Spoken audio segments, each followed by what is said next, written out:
Jeff Harker, and I am a professional learning specialist with KeepIndianaLearning. And the video you're about to see is what's possible in a thinking classroom.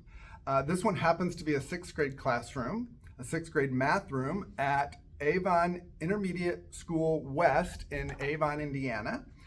And the teacher, Miss Carolyn Weeder, has been working on building her thinking classroom for about the last 6 months or so.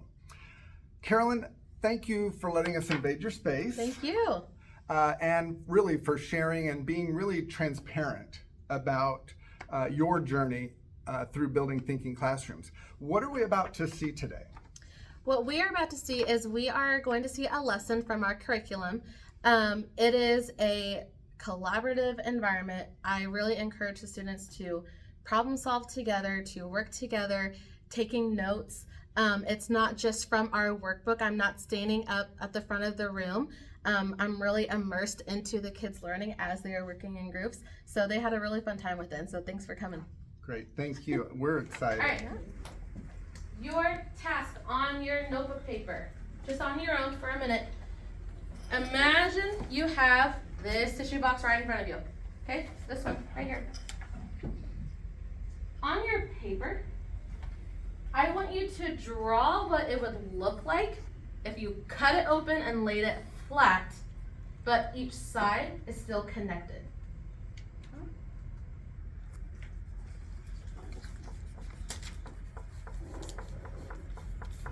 About 30 more seconds.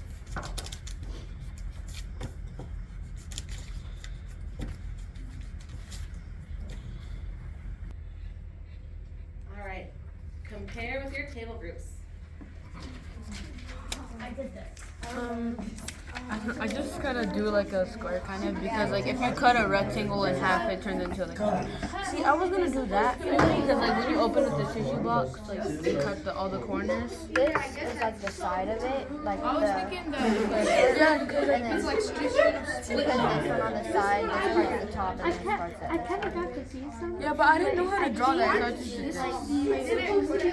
She said split in half. So split in half. I had all the sides connected. No, rub it in. Like, we're not doing that. Something.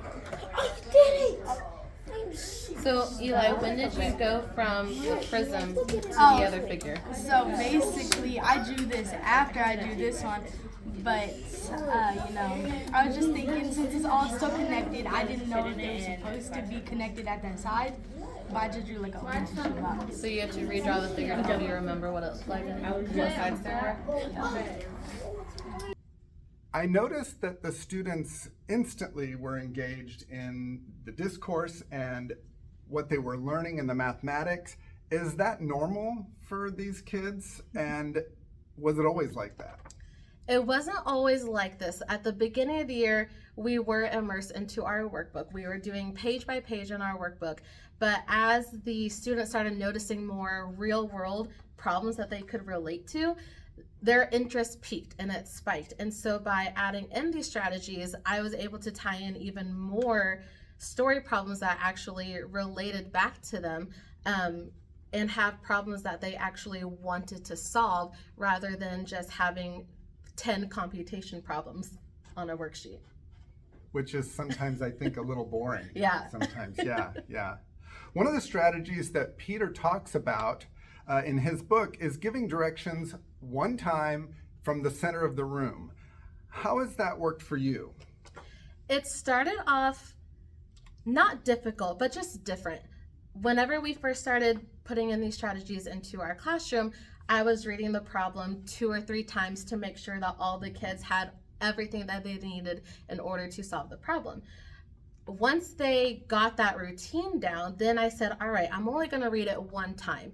That one-time reading actually activates their listening skills and their collaboration. And as you saw in the video or about to see, whenever they get released to their groups, they actually have to compare their notes to make sure that their team is set up for success in order to solve the problem. Great. So whenever we fold it back, you've got the bottom kind of curves underneath. You got the 2 sides, and then your other 2 sides. All right. You can keep your boards at your table. Good morning. Keep your boards at your table. You need to bring your notebook paper and pencil down to the floor.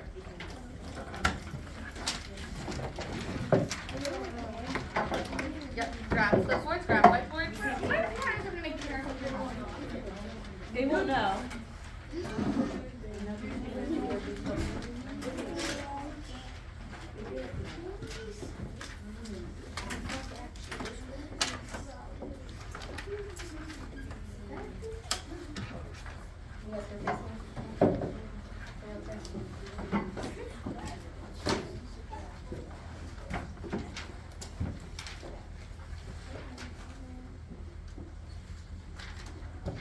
Alright, I'm going to read a problem out to you one time.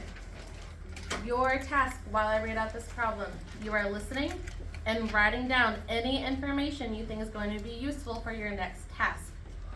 Whenever I read out the problem, we'll go into our random groups. You'll find a wall space to work at, and I'll give you about 5 to 7 minutes to work on that task, okay? Pencils ready? Tom is building a model of a 3-story house.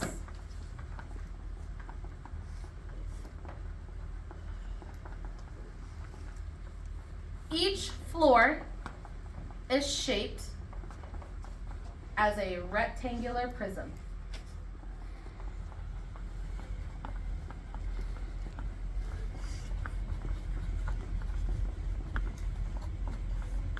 The dimensions of the first floor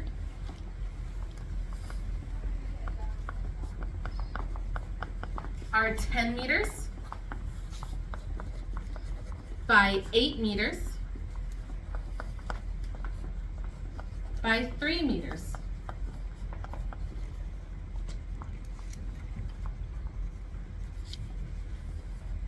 The second floor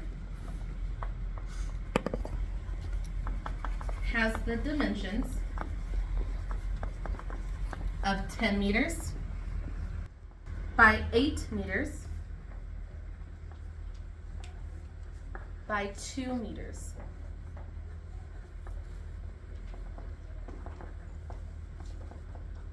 And the third floor has dimensions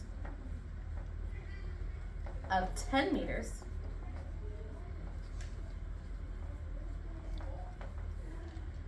by 8 meters by 1 meter.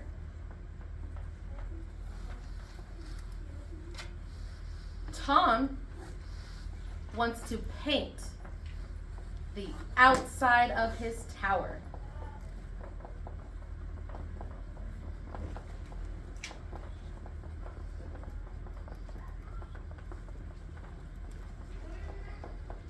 How much paint will he need to cover the outside of his tower?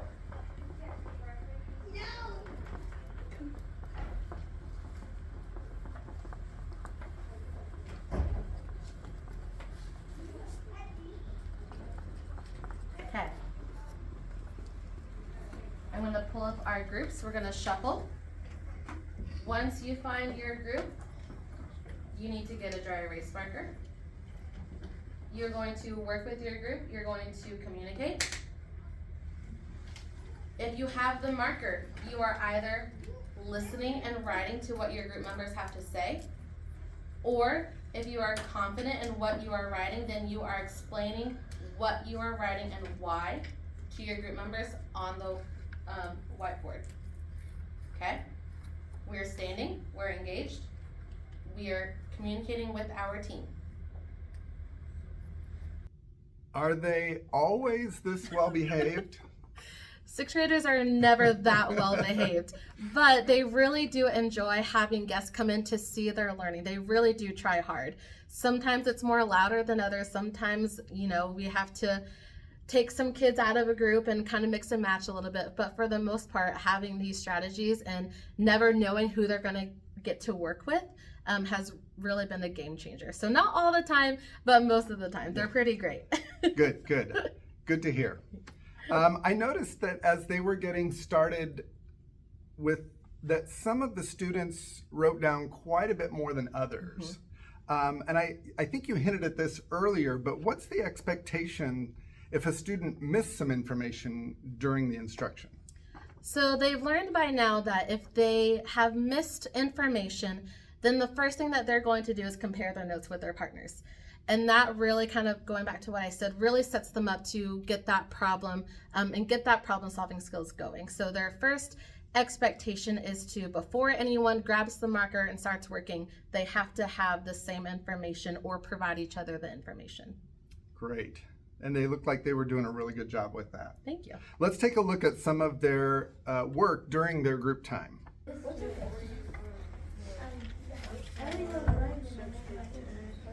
10 by 8 by 2. 10 by 8 by 2. What do you mean that's the easiest one? You need to do 3 of them.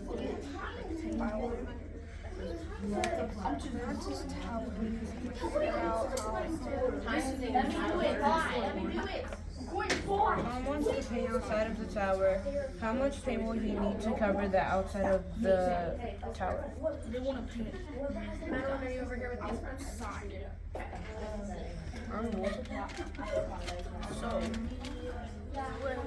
It's dimension. So I think it would be those two times that, then it would be the same thing, and then we just add them all together.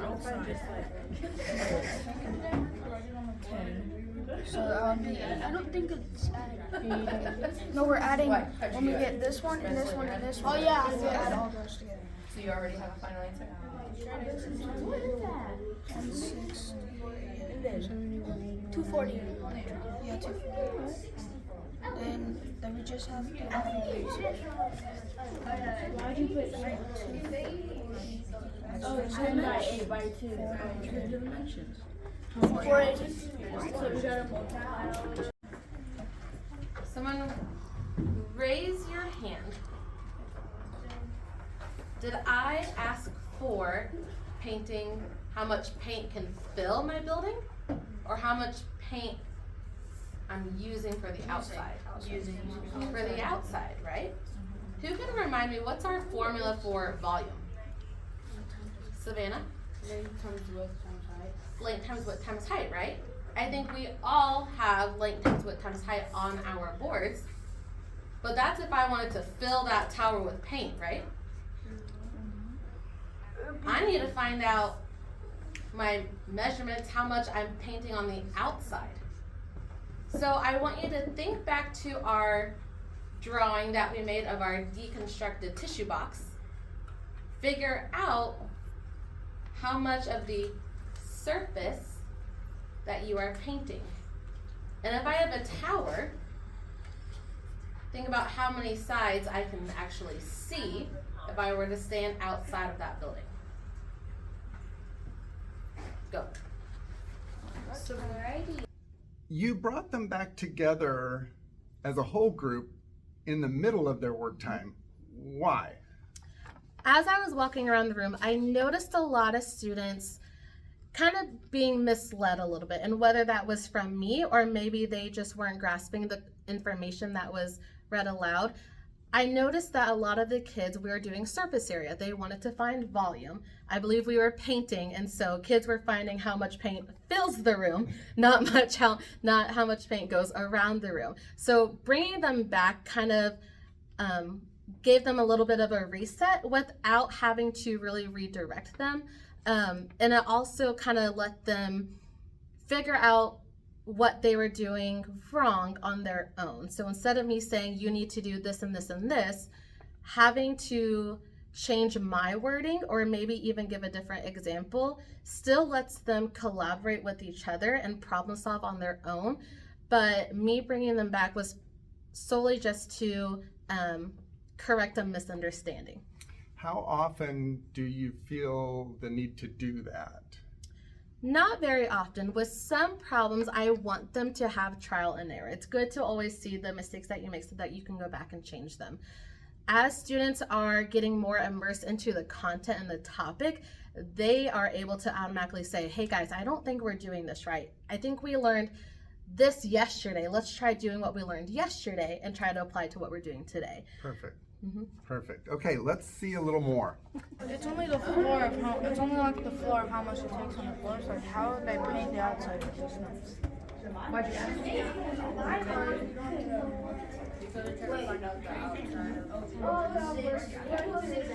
Ten is this. Like it's all of this. And then this is all of this. That is just. What do we have to multiply this by? Actually, never mind. Because then it would be 10 times 3 equals 30, and then it would be 8 times 3 equals 24, and then it would be 8 times 10, which equals 80, and then you would add them up. 4, 8, 9, 10, 13. And then that would be the area for one box. So basically, we have it. No, because the other one would just multiply by the. So should we do 34 times 3? Or 134 times 3? Caleb, do you want to do it?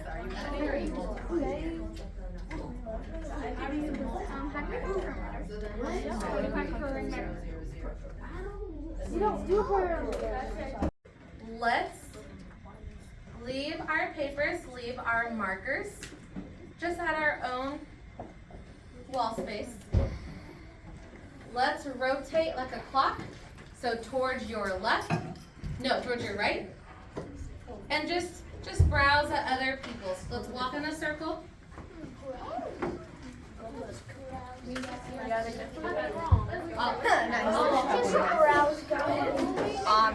have the N1 and they have to have a 3 there and they have a 2 there. Apparently, she didn't know it was a prison. Why she change it to 2? It was. Oh, why are you writing 2s? I love a good gallery walk, and there are different ways to conduct one. You gave them some direction, but then let them kind of roam at will. We just saw the beginning of it, but as I recall, it was a little chaotic, a little bit of wandering all over. Tell us a little bit about that. Yeah, well, with this group of kids, and they're 6th graders, they get so excited to just move around anyway. So with these group of kids, they really are interested in seeing what other people, what their thinking is. So as they were moving around, you know, could have been more slower paced, probably could have done like one at a time, but genuinely I believe that they were just so excited to see the different ideas that their friends were working on. And as you might have noticed, each whiteboard, kind of like our vertical white space over there, each board looked different. No board looked the same. And I think these kids are genuinely interested in how their peers are learning and what their problem solving process is. Great. Another BTC strategy is consolidation. Let's see what you did to wrap up this work time and transition to independent work. Corinne, you did. You thought of it first.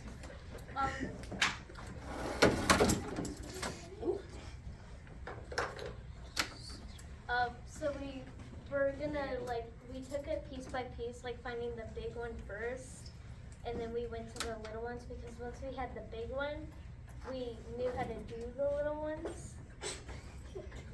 Okay, so basically what we did was multiplied 10 by 3 in the first one because that would be the surface of the biggest wall, and then 8 times 3 in the second one because it's the second biggest wall. We got 24 and 30, and we had to multiply them by 2 because there's also a vat in other side. And for that we got 108, and we did the same things with the other ones as you could see right here.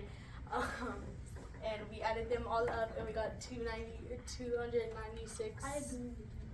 Carolyn, that was an amazing lesson. I've had the privilege of being in this classroom another time, and I think the thing that I like most is the discourse that your students have between them and the engagement with the mathematics. they really are thinking about how the problem works and how the math helps them. So what would you say to wrap this up and put a bow on it today? The kids learn best being out of their seats. There are 6th graders in my classroom.